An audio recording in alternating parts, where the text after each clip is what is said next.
Okay, my friends, I'm just going to wing it because this is really not a big thing to do. It's very simple to confront your institutions that you have paid them dearly to teach you, and therefore they have what's considered fiduciary duties.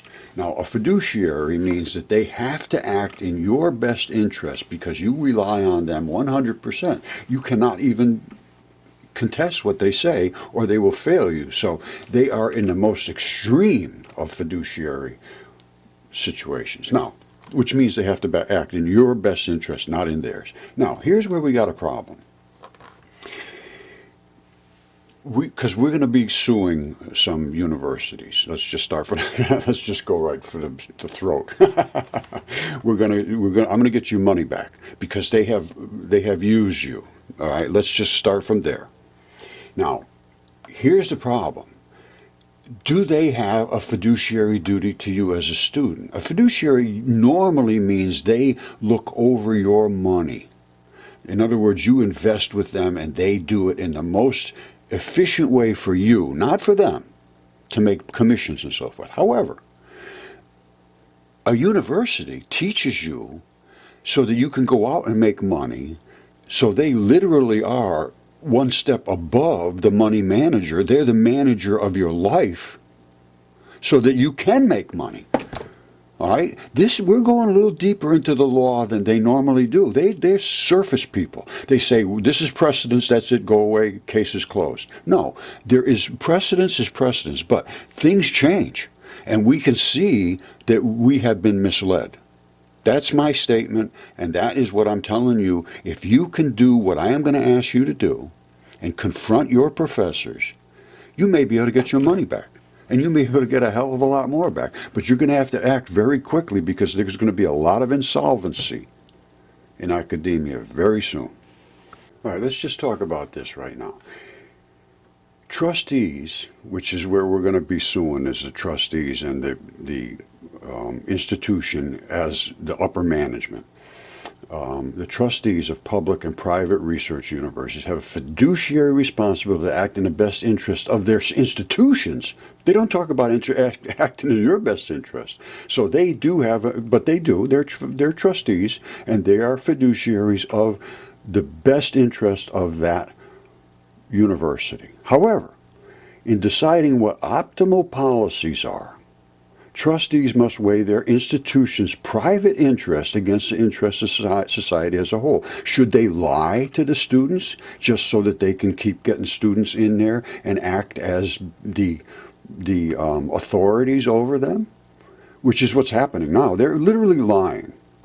That is my statement, and based on the fact that they won't engage in the rock solid, and I mean rock solid, information that I have presented to Yale and to Harvard and the University of Texas and Johns Hopkins, and all of them, literally all of them, Harvard, but they refuse to engage. So is that in your best interest? If I can show that they are not correct and they have refused to engage, I say that is a fiduciary failure and you deserve your money back. And that is what I intend to have happen. All right, now if you're here, I'm sure you know about the mudfossils, you know about light being accelerated, you know that all of the nonsense that they're saying is based on ancient understandings, not ancient really, only within the last couple hundred years where we went into the age of enlightenment, where they were able to really use you. Literally, they've designed the system so that they have peer review is nothing more than racketeering, where they send out a bunch of peers to beat you up if you go against them. And basically that's it, and then they throw you in the woods and you never get to speak again in public. But literally, that's true. Additionally, they extort you for money, otherwise they will not give you a piece of paper that says you're qualified to get a job. They intimidate you once you are under their thumb, and this is what happened to this girl. This woman, she was a geologist, and she was intimidated, and her 3-year-old said, I want to be a geologist like you, Mommy, and she said, well, that's it. I was sexually harassed and everything by these professors that are above them. So she got this 3-year-old got the PhD fired. we're gonna handle this. This is going to be handled right now. The case is now being closed. Now biology turns to stone. I've proven it. I have the CAT scans. I have the DNA. I have the specimens. I have and everything. It's completely 100% solid. Nobody can contest it whatsoever. They can only dismiss it and not allow it to be seen, which is their fiduciary failure to you. So they owe you back everything that you paid, in addition, damages.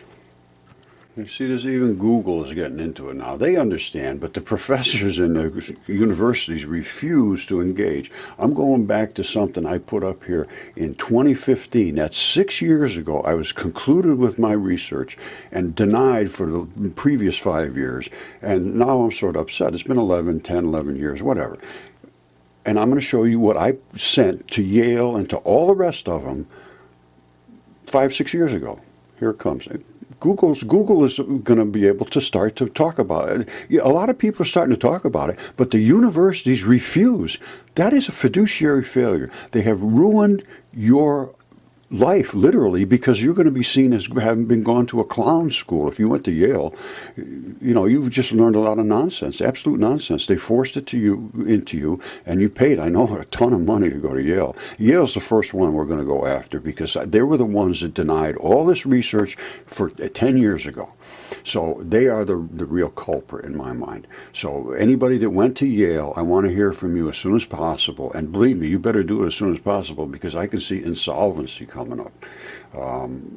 If this is correct, and they will allow these lawsuits to go forward, I see no reason that anybody shouldn't get their money back. It's just been a complete system of denial at Yale, for sure. And after they denied everything, nobody else could speak because Yale had already spoken. Once that happened, the case was closed. But now the case has reopened. Okay, let me just explain to you what happened with Yale. I had tried to work with a guy named Derek Briggs there, who is supposed to be their top guy in preservation. And he refused to discuss anything. And finally, I said, what do I have to do to prove this? Oh, you'd have to have CAT scans, you'd have to have this, and you have to have that. Well, we did everything that he asked for. And I said, where would you have them done? He said, well, we used the University of Texas. I said, okay. They were very nasty.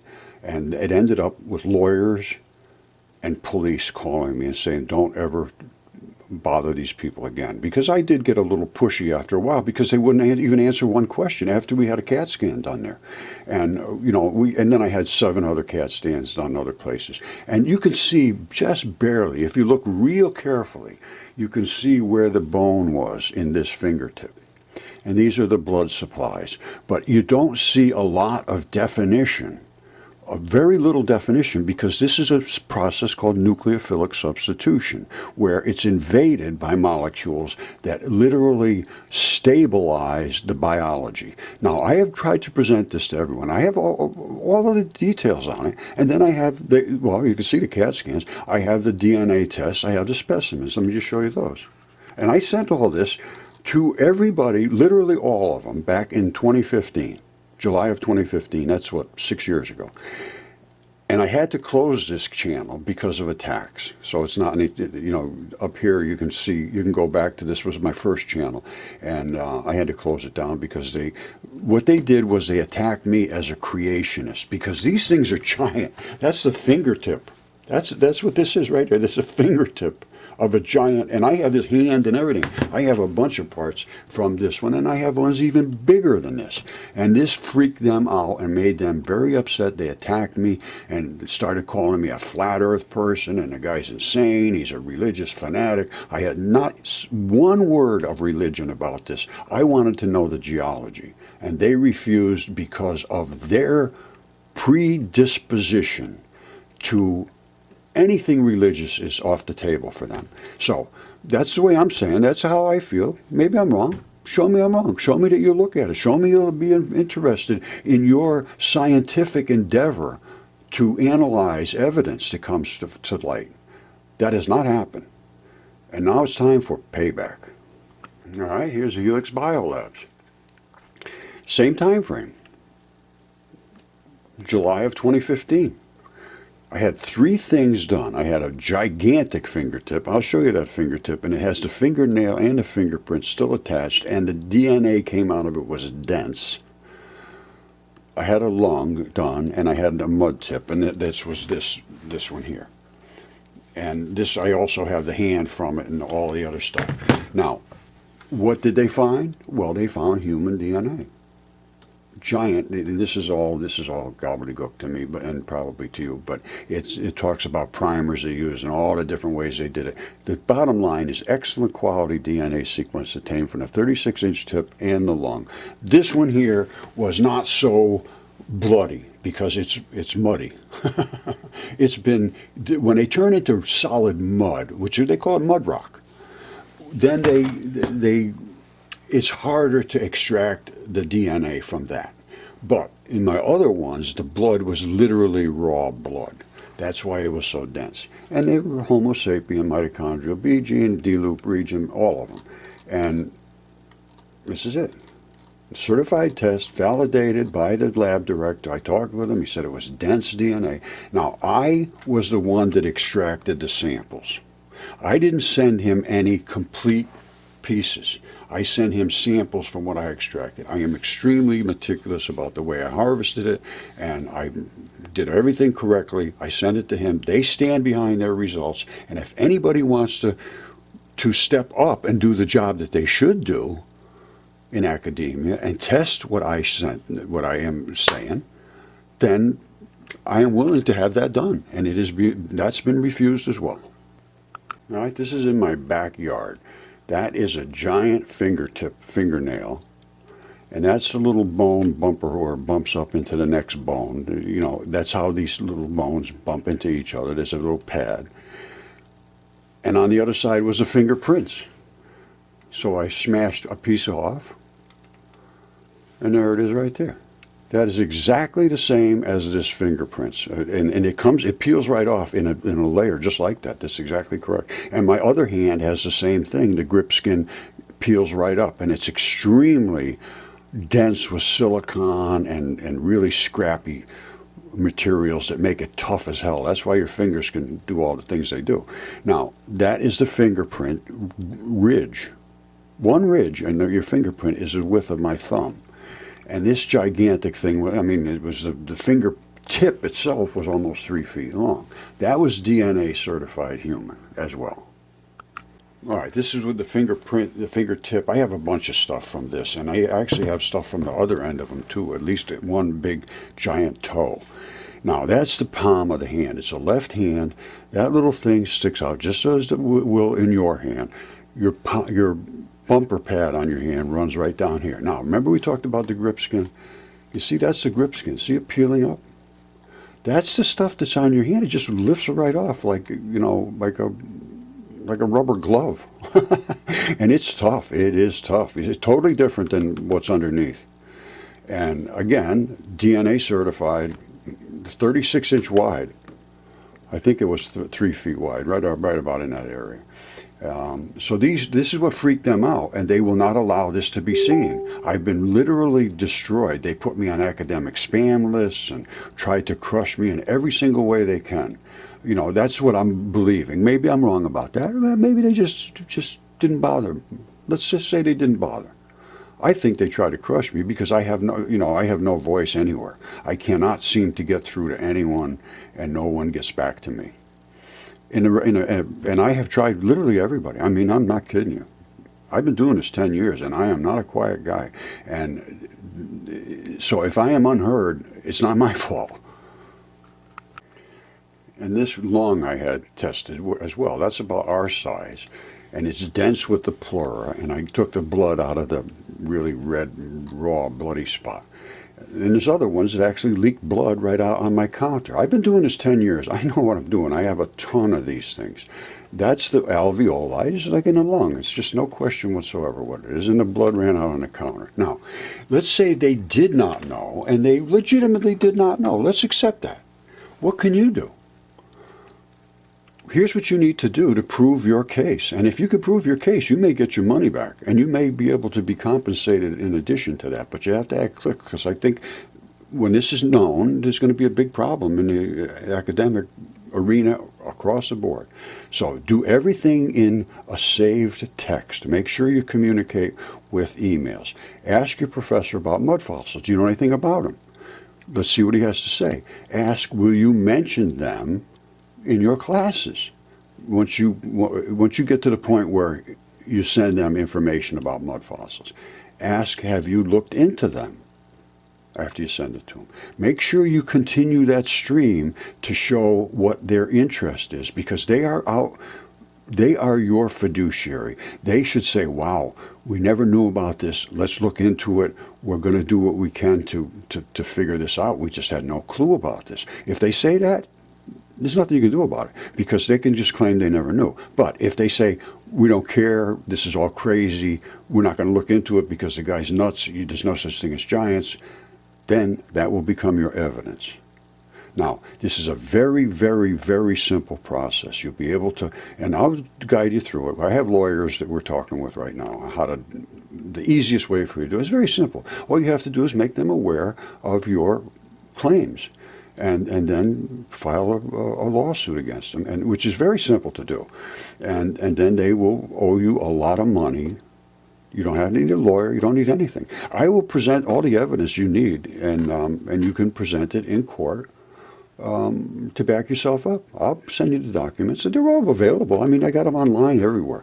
For at least 6 or 7 years, I've been online showing these things over and over and over. So for them to say they had no clue about this is probably not true, but you can put them against the wall. You say, well, now you do know about it. What are you going to do? Let's find out what they do. If they don't do anything, that's a fiduciary failure. Okay, my friends, you know what we have to do now. It's been pretty clear that these people have been less than honest, let's put it that way. I am not unknown in academia. I posted a lot of papers in academia, and then I finally just decided it's a waste of time. Very few people read them, but I have 3,055 different mentions in other papers, and one just came in a couple hours ago, 4 hours ago. I was cited in a paper published in the Journal of Geophysical Research. So this is not a lark. I'm not a silly person.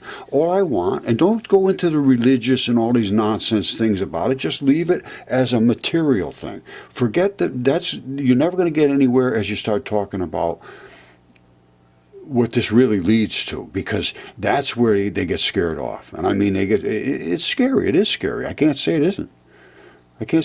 But it's truth. If truth is truth, that's where we got to go. And you can get your money back. I got a feeling. I can't see any lawyer, any court of law saying, oh, no, this guy's crazy. Those are just rocks. If they do, boy, we got trouble. And, it might happen. The way things are going these days, that could happen too. But at least we will try. That's all I've been doing is trying for many years, and it's been a really tough struggle against an unmovable force, literally unmovable. The only way we can do this is if you step up and confront your professors and say, you guys took my money and you didn't even try to help me. You didn't try to help me, try to help yourself.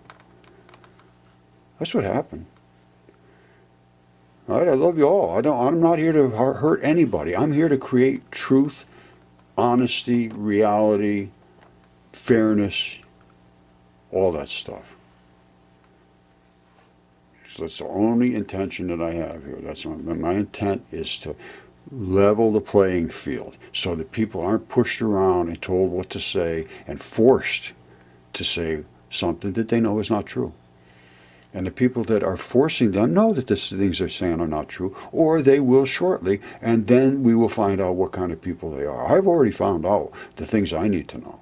And I have like I say, we're going to go after the top trustees, really. I think is what the lawyers are telling me. This is the way we have to proceed, is against the institutions as an institution, not against individual professors. But I do have a list that I would love to see confronted on a one-to-one basis, because they were the ones that literally, once they spoke as the experts, It's all over. Nobody can speak against them because that is the peer review process and the hierarchy of academia makes it so that if you go against them, they will send out their goons to destroy you. Literally, that's what happened. You will be destroyed. Just like that, the little girl, the one of the 3-year-old got the PhD. He said to her, he actually said to her, if you say one word about this, you'll never work in geology again. And she finally said, that's it, I'm done with this crap. And he got fired. she did a Title IX lawsuit against him. And this university stepped up and said, no, get them out of here. And they will do the same thing for this. They will step up and say, okay, we better look at this pretty damn quick. I got a feeling as soon as you confront them in the legal realm, right now they just laugh at you. They just laugh at you, demean you, call you a moron, and all of that stuff, when you know it's exactly the opposite. So it's time to act. And if you don't step up, and I'd like to have some people from Yale that have graduated from Yale or are going to Yale or whatever, because Yale's the one I want to start with. They're the ones that were the worst of the worst. And I want to see them confronted. I want to see this straightened out. And I think you do too. I know you do, but people have a hard time standing up for themselves. It is a tough place to be when usually when you fight authority, authority always wins. And I've been doing it since I was a kid. I come out swinging, but when I fight authority, authority always winning. So you going to help? Huh? You going to step up? Now, you can read my book. It's 99 cents. I wrote this when I was having all the problems with academia, and I called it Mudfossils and Velikovsky Minds in Collision, not Worlds in Collision. Let's see what Velikovsky had to say, which freaked out all of the academics. All right, let me just let this play for a second. This is Worlds in Collision, Chapter 4, Boiling Earth and Sea. Now, this is from Velikovsky's books, and Greg J. is the channel. And it's nicely done, and he's got a couple other ones. Listen to this now. I'm just going to go a couple minutes so you can get an idea. Chapter 4, Boiling Earth and Sea.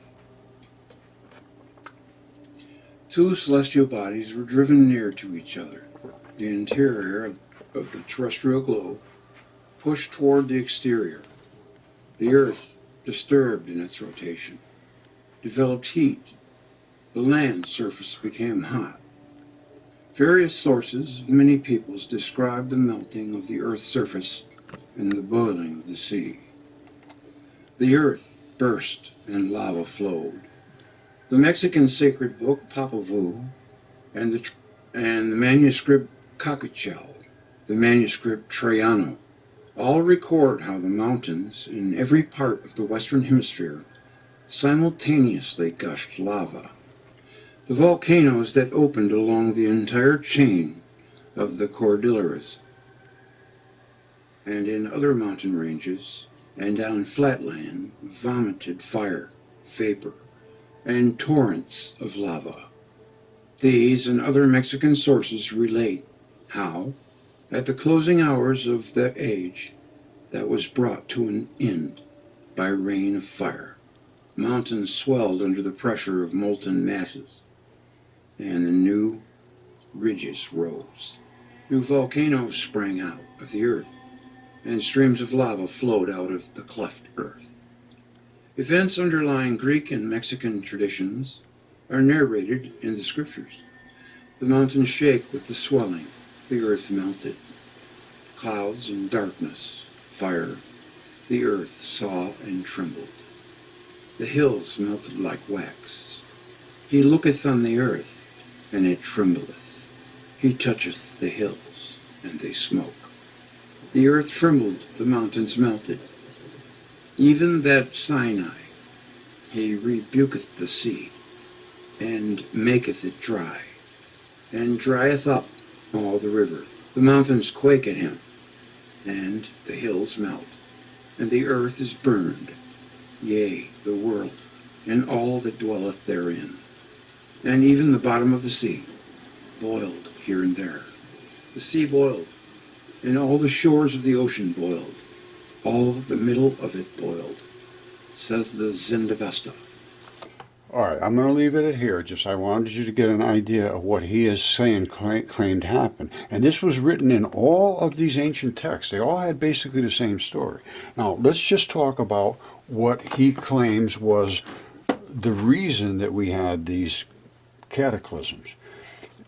Now, we are a certain distance from the sun, and we are a magnetic push to shove. This is, I do the atomic physics as well, and I understand the principle between light pushing against, well, any particles pushing against any other particles. If some other heavy particle came in through here, like a big, gigantic moon or something along that line, or Venus, and it came close to our Earth, we would have magnetic anomalies that would be just unbelievable. The Earth would just wrench in every single way and crush and be completely distorted and contorted. And that planet would discharge lightning, and everything would be reacting back and forth in just unbelievably nasty ways. And yes, everything would boil because that is an interaction of heat. All right? So, and that's exactly what Velikovsky said, and exactly what was written. That the feared god Jupiter gave birth to the bright glowing comet Venus.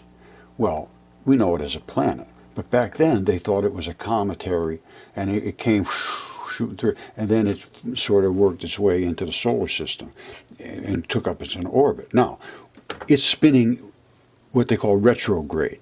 Every other planet spins like this. Well, Venus spins backwards. And we are scrubbing through the particles in space. So as we spin, we're spinning basically with the particles. Venus is spinning backwards. It's like you trying to drive down the road and having your tires going backwards. It's 800 degrees on Venus, 800 degrees on the surface. It's spinning backwards as it's scrubbing. We are, let's say 100 degrees, we're going, and we're very close to the same size as Venus. So they had expected Venus to be a couple of degrees higher than the Earth, and instead it was 800 degrees. So everything that Velikovsky said was right, and these were all recorded events. So if we're going to live in reality, we have to address academia again. Velikovsky literally was destroyed. If you've heard his name, you're an unusual person, because most people have no idea who he is. Even the people in the universities, I've said, what do you think about Velikovsky? Who's he? I said, you never heard of Velikovsky? No. Oh, good, you're in the right place.